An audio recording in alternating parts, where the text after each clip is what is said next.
Hello bachcho, let us read the question. The question says, what is the purpose of having several steps in glycolysis or the Krebs cycle rather than a simple step from glucose and oxygen to carbon dioxide and water? A. Multi-step approach increases the amount of heat production in the reaction.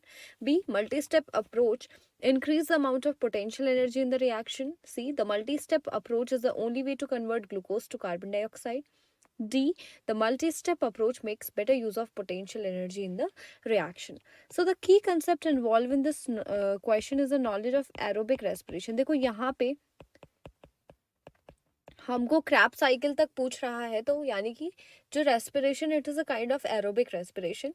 अगर glycolysis की भी बात करें तो glycolysis की अगर मैं बात करूँ तो ग्लाइकोलाइसिस जो है that is a universal process. ठीक है, रेस्पिरेशन में ये यूनिवर्सल प्रोसेस होता है और फर्स्ट प्रोसेस होता है जो एरोबिक एंड एरोबिक जो है दोनों ही रेस्पिरेशन में आपका होता है.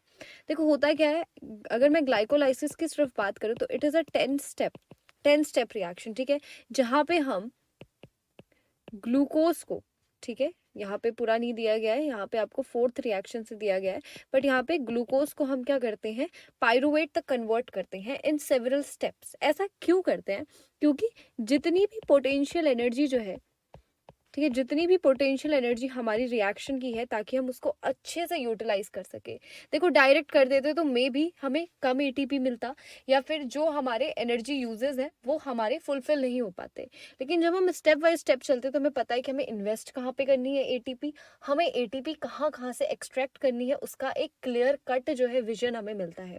तो इसीलिए जितनी पोटेंशियल एनर्जी है रिएक्शन की, उसका बेटर यूज के लिए हम मल्टी स्टेप अप्रोच को अपनाते हैं. Same goes for Krebs cycle. Different steps में हमें FADH2 मिलता है, NADH2 मिलता है, GTP मिलता है. दैट इज बिकॉज हम रिएक्शन टू रिएक्शन चल रहे हैं और हर स्टेप के पोटेंशियल को नोट करते हुए चलते हैं. पहला ऑप्शन है it increases the amount of heat. कोई ऐसी बात नहीं है कि हीट प्रोडक्शन ज़्यादा हो रहा है. ठीक है, द मल्टी स्टेप, ठीक है, the multi step approach increases amount of potential energy. ना भाई, जितनी पोटेंशियल एनर्जी थी उतनी ही रहेगी, लेकिन उसका बेटर यूज होगा. Right, the multi step approach is only way to convert. नहीं, only it is not the only way to convert the glucose. There are many more ways. हम ग्लूकोज को burn करके डायरेक्ट जो है, ठीक है, हम ये भी करा सकते हैं कि कार्बन डाइऑक्साइड में से बदल दिया. The multi step approach makes the better use of potential energy. बिल्कुल सही बात है. The multi step reaction makes better use of the potential energy. So the final answer will be option D. I hope you understood it well. All the best. Thank you.